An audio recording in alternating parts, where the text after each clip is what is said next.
You're listening to Skills World Live with Tom Buick. News, views and interviews in association with FE News. Good evening, everyone. Welcome to this specially extended edition of Skills World Live.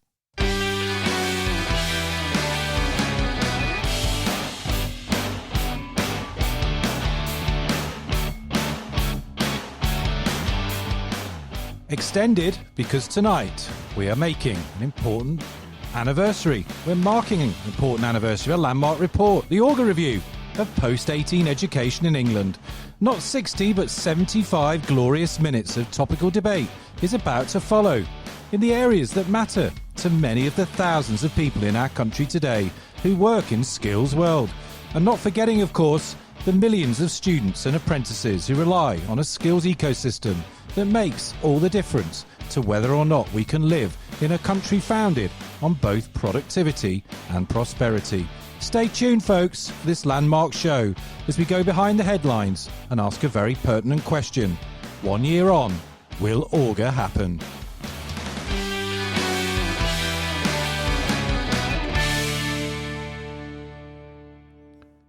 Some of you may be listening there and thinking, the work of the independent panel on the review of post-18 education and funding better well blooming happen.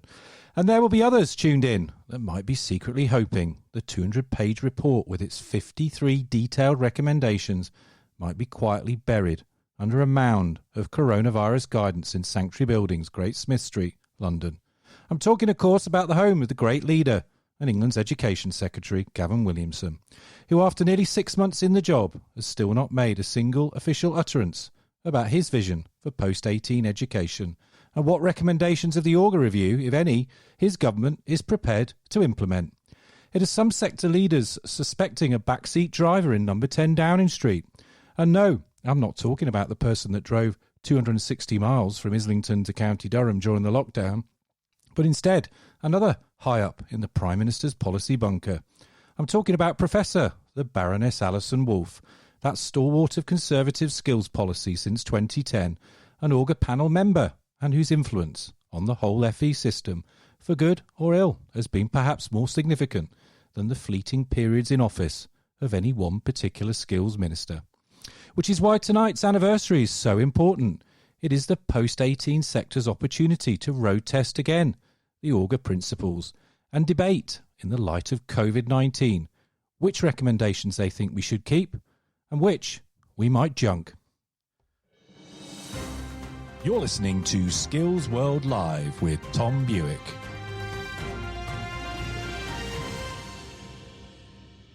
Crucially, I'll be speaking to the chair of the independent post-18 panel himself, Dr. Philip Augar, the former investment banker and author of several books, including one called The Greed Merchants, How the Investment Banks Played the Free Market Game.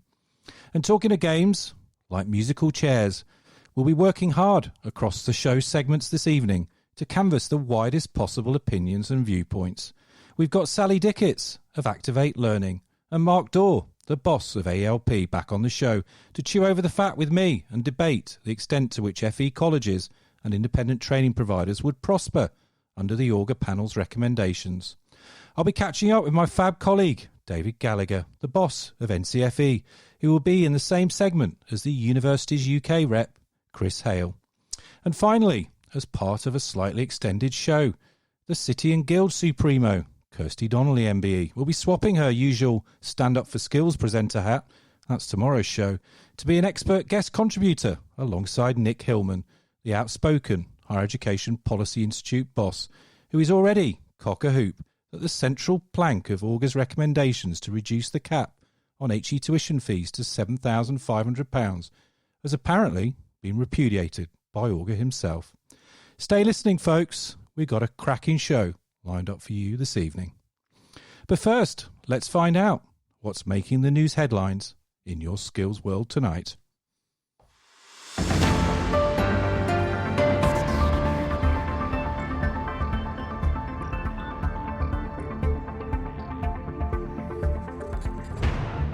The NASUWT, the teachers' union, has raised urgent concerns with the Prime Minister Boris Johnson over the reopening of schools and the disproportionate impact of COVID-19 infections and deaths on black and minority ethnic children, young people and adults. The union's General Secretary, Dr Patrick Roach, has called on the government to set out how its 5 tests and commitments to the country will be addressed in terms of the equality impact in general and specifically in relation to the impact on black and minority ethnic populations.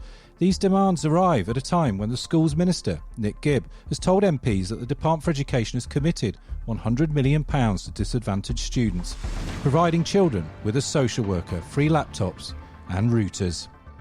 In other news, the Education Skills Funding Agency has announced today a 1-month delay to publishing its response to reforming the contracting rules for providers involved in the post-16 learning market. The consultation was originally launched in February, with the boss of the ESFA, Eileen Milner, warning that the Quango was prepared to take tough action against prime contractors that abuse the system for purely financial gain.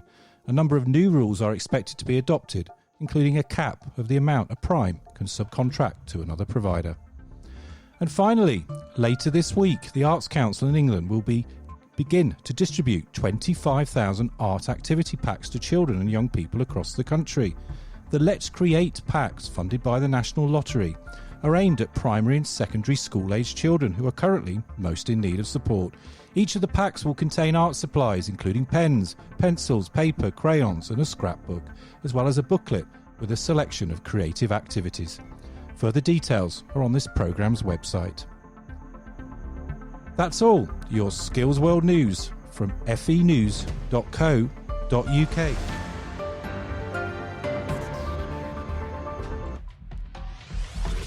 Contact us at Skills World Live.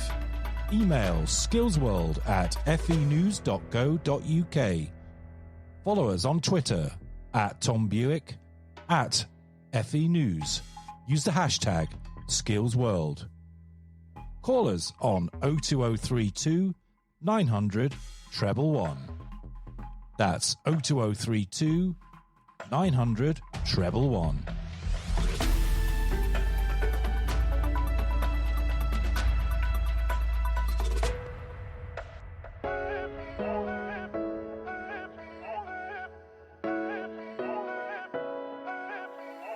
Posting pictures on the gram so other people know that we're more than friends. And ever since you came around, I've never been sober, always in my head. Met you at a time when I was so low, went from just talking to taking you home. I don't wanna go back to who I used to be, so if you ever you won't let me down.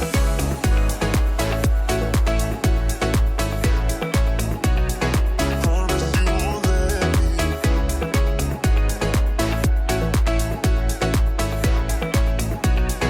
Promise you won't let me. Promise you won't let me down.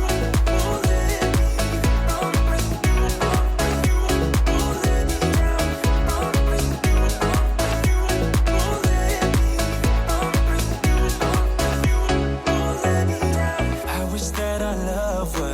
like in the movies with a happy end. Yeah, but sometimes you can't handle your emotions, and I guess that's okay. Met you at a time when I was so low, went from just talking to taking you home. I don't wanna go back to who I used to be, so if you ever leave me, promise you won't let me drown.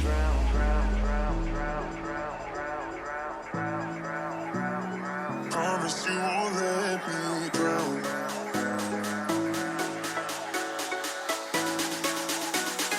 Promise you won't let me drown.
Let Me Drown. That's Deans with Andy Delos Santos from our friends over at the independent music site of choice, epidemicsound.com.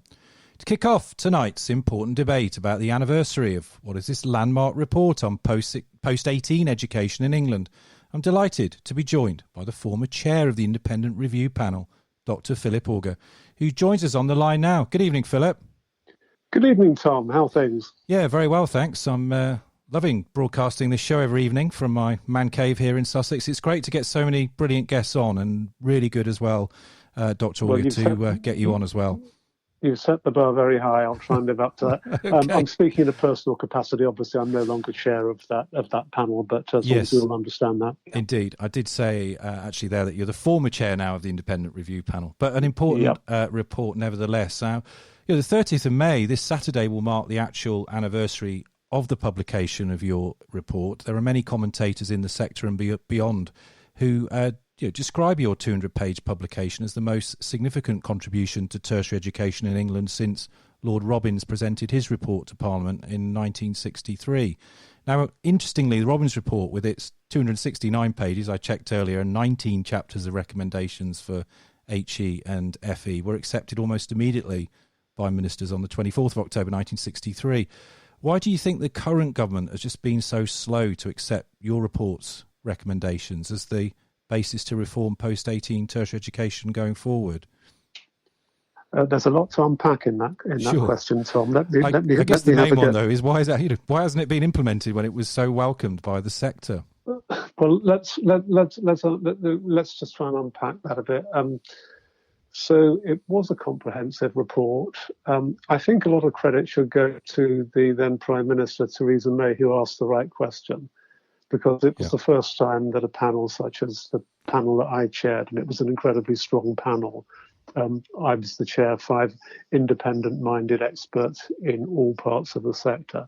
It was the first time anyone had really asked that question. Look at both parts of the sector together, and I think that was once you ask the right question, then it becomes much more possible to come up with some interesting analysis and potential solutions.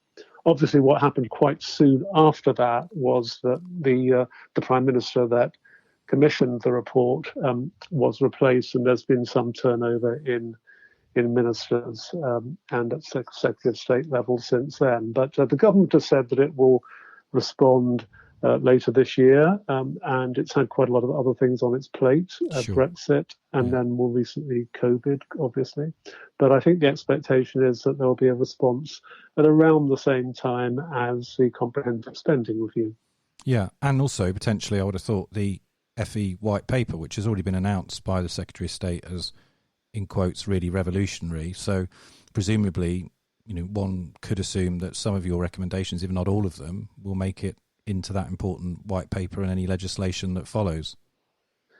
Well, it's good that the sector is getting a white paper. I'm sure we all welcomed the commitment in the March 2020 budget in terms of the skills fund and capital injection into the sector, but it's got to be about more than that. It's not. It's got to be about a fundamental reform, a reform of the institutional architecture, the funding model. It needs to be a sort of a top to bottom reform, really. And I sense that there is a commitment, an interest from the present government in seeing that through. Sure. So I'm hopeful. Yeah. I mean, I'm conscious, obviously, with so many detailed recommendations, there's 53 of them in your report. We could actually get trapped down particular policy proposal rabbit holes, and I don't propose to do that. Instead, I'd sort of like to focus on some of the broad principles in your report, which may prove, I think, more fruitful in trying to understand the potential direction of travel for the sector in future.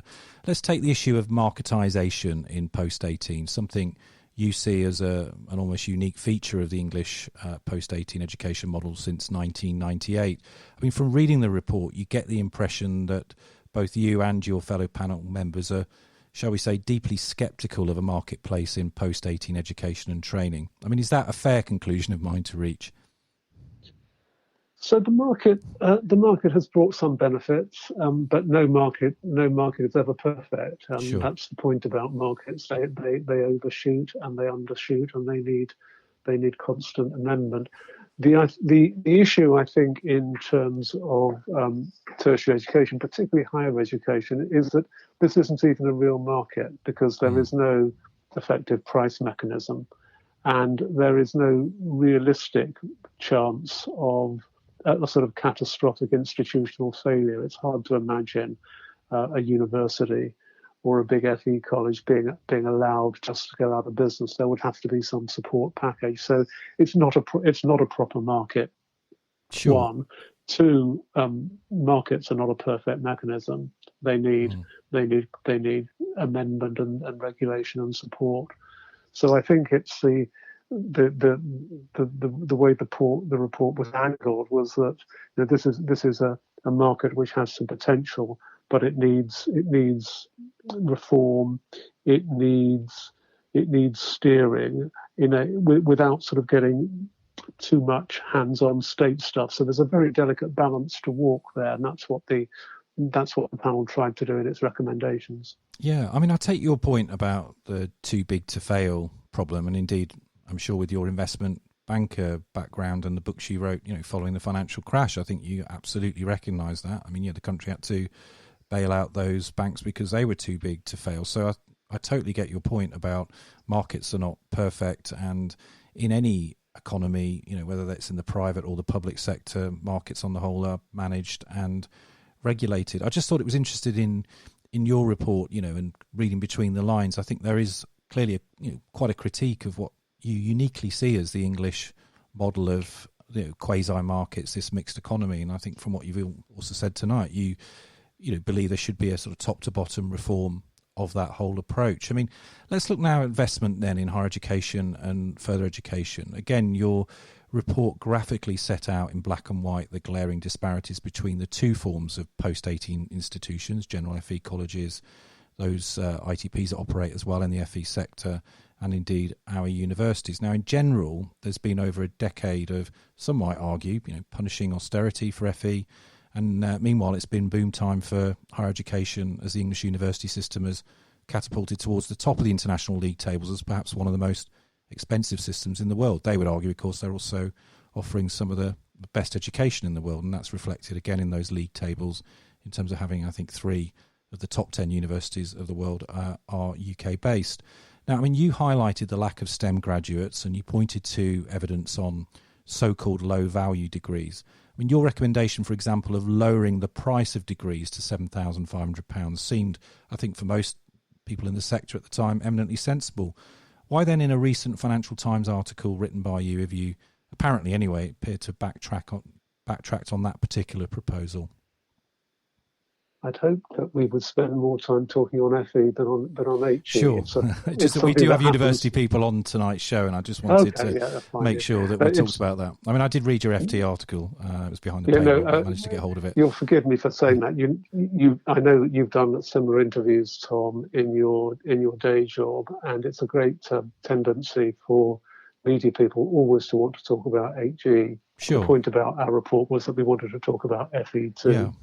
But clearly, since the biggest change since we wrote that report has been the coronavirus crisis, and that produces that has transformed the short-term prospects for the HE sector.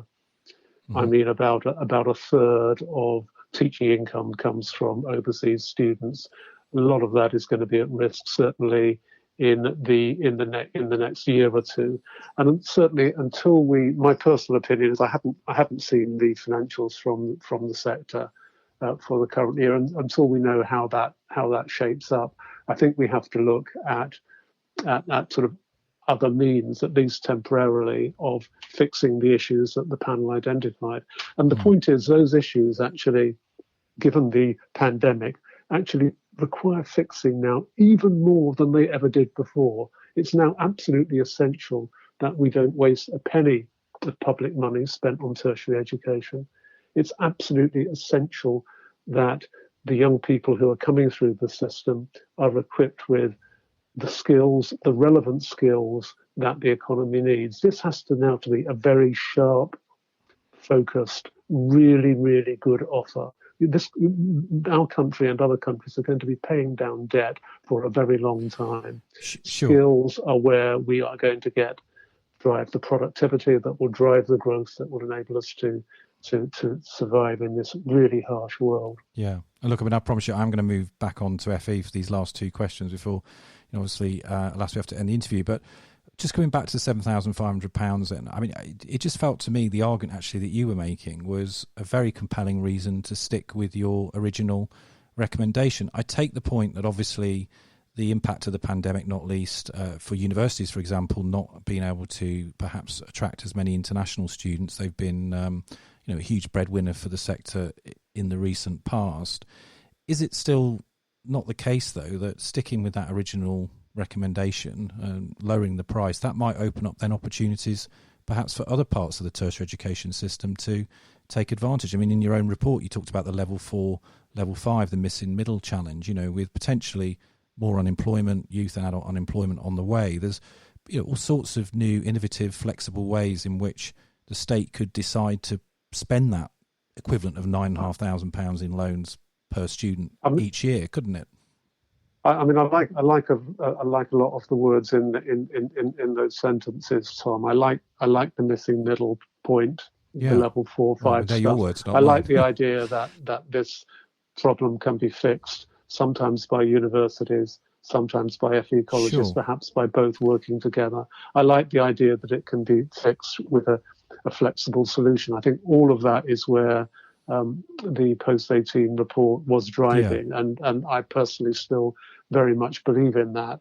But we live in the real world. We just need to actually pause for a moment and see actually what kind of state higher and further education institutions are going to be in as we move into the next academic year. Okay, let's end our focus then on chapter 4, because you're quite right. That was the landmark chapter in many ways about further education. And indeed, I found myself rereading this one over the bank holiday weekend. One of my reflections on it was that you correctly identify that the freedoms granted to FE colleges in 2011, when they were essentially made autonomous bodies, or in the jargon, exempted charities, that this had not really gone perhaps so well or to plan. However, again, just as someone trying to step outside of the FE sector looking in, instead of proposing that perhaps the reason might have been that in practice colleges get a lot of back-channel interference from unelected bodies like the ESFA, instead what you've recommended there is that, in effect, to bring colleges into, I think these are your words, a national system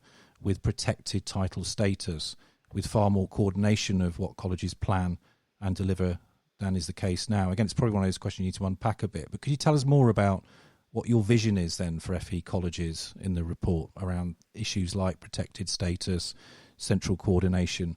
Again, these are words that I think, can get often misinterpreted by the sector because people look into those phrases in the ways that they want to. So those that are pro-market, for example, see it as potentially this is opening up the door to nationalisation. We had a sector press headline to that effect very recently.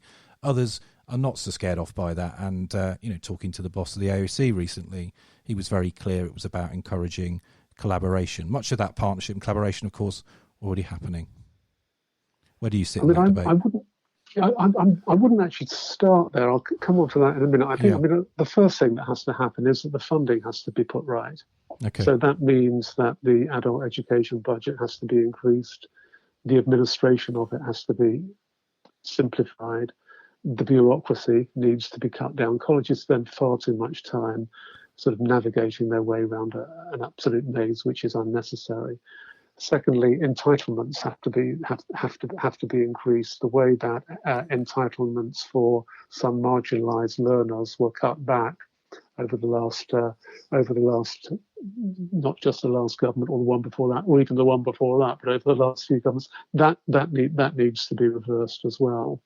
I think stuff needs to happen on the qualifications. I think they need to be, if possible, they need to be somewhat streamlined, grouped around sort of prestigious blue ribbon kind of qualifications that employers and students recognise. Then what happens actually in the colleges? There needs to be, I think, a programme of workforce reform sounds a bit strong, but something needs to happen to help college lecturers develop a proper career structure where they see it as a career for life, not just something they come into at a certain stage of their career. There needs to be something around information and guidance so that schools understand what the FE offer is, and direct students there as a potential alternative to universities. There needs to be work with employers, particularly local employers. The FE sector is really well placed to address the regional inequalities in this country. It's no sector I can think of understands what's required locally better than the FE college. And so all of that needs to happen. And then sorry, this is a long answer to your question. Then on the institutional architecture, if you like, the panel thought that there are some areas some metropolitan areas where there is an oversupply of colleges, some regional areas where there is a chronic undersupply. And we didn't really articulate this, and this may well come out of the FE white paper later in the year. But there's something around lead institutions actually just really sort of taking this forward. And this is really my personal opinion rather than the panel opinion. But that's the sort of picture that I personally had in mind. Okay. Well, I mean, look, it's a very detailed report. Frankly, as someone that's worked in the sector for 25 years, I found it also a very refreshing report because I think it does cover in quite some detail, the fundamental issues that affect the whole tertiary system. And, for that, I think you deserve, you and your panel, a great credit. Finally, can you tell us then how the pandemic changes potentially your report? I mean, if you knew a year ago what would be happening now, and God, who would know that? But how would that potentially, if you had that crystal ball and you did know, I mean, how would that change your recommendations to government? Well, thank you very much for your kind words, which I'll make sure I pass those on to the really brilliant panel who wrote the report and indeed officials. Well, it'll be in glorious playback tomorrow, so you can send them a link to the show if you like. Okay, thanks. Okay. The pandemic, I mean, it's a big deal. I mean, sure. we touched on it earlier. For the HE sector, it knocks out potentially for 2 or 3 years a third of their teaching income, or cuts that back.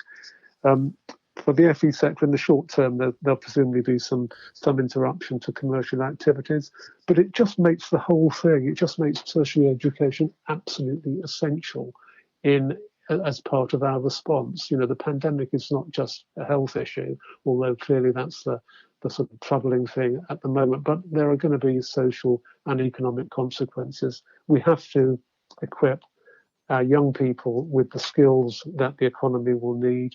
It'll be a different world of work to the one that we've known. Some well-established companies will disappear. Some well-established sectors will disappear. Others will grow exponentially. The skills requirements will be very different. The job cycle will be shorter. It will be sharper. Yeah. More mid-career changes, I think, will be required. It just really heightens the significance of the whole question. And I was very fortunate, really, to be in a position for a short period in my life when I was able to help write something that maybe has some pointers for the way forward. Okay. Well, as you say, whatever happens in the future, I think all the reforms now will be framed within the context of the pandemic and how we respond to the employment and skills challenges that inevitably are going to arise. Philip Augar, the former chair of the Independent Review Panel on Post-18 Education in England, thanks so much for giving up some of your time this evening to talk to me. Real pleasure. Thank you. Take care. You're listening to Skills World Live with Tom Buick.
That's a banger of a track, and it's called Times Square by Onda Norte. I think that's about only the second time it's been played on the show. And according to my editor, Gavin O'Mara, who has been getting regular emails to the skillsworld@fenews.co.uk account, telling him just how much you're loving the uplifting vibe of much of the music that's on the show, with several of you making a confession, apparently, that you've been listening to the show on playback as part of your daily Keep Fitness regime. It's had our Gavin add a new campaign hashtag to the show's website, hashtag FE Workout. And here's me, thinking he had too much work to do. Now, talking of skills bangers, we've got two of the finest coming up in the next segment of the show as we continue tonight's special episode looking 1 year on at the Augar Review. Of course, I'm talking about Sally Dicketts of Activate Learning, one of the country's major FE college groups, and Mark Dorr, the boss of ALP, both of whom join me on the line now. Good evening to you both. Hi.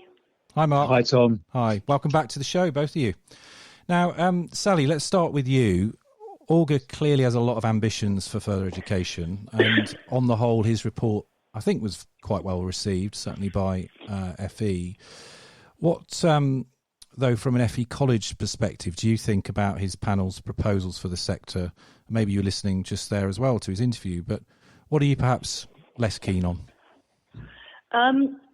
I think as a sector we were very positive about the Augar Review. A bit disappointed with the press only going on about HE. I think the things that we were very positive about were the redistribution of capital, the acknowledgement of the majority of funding going into higher education and not going in, if you like, to level 2, level 3 and higher apprenticeships. I think the thing that slightly, if you like, disappointed is when they talk about flexibility. I think we get very hung up on level 2, level 3, level 4, and actually what we're trying to do is have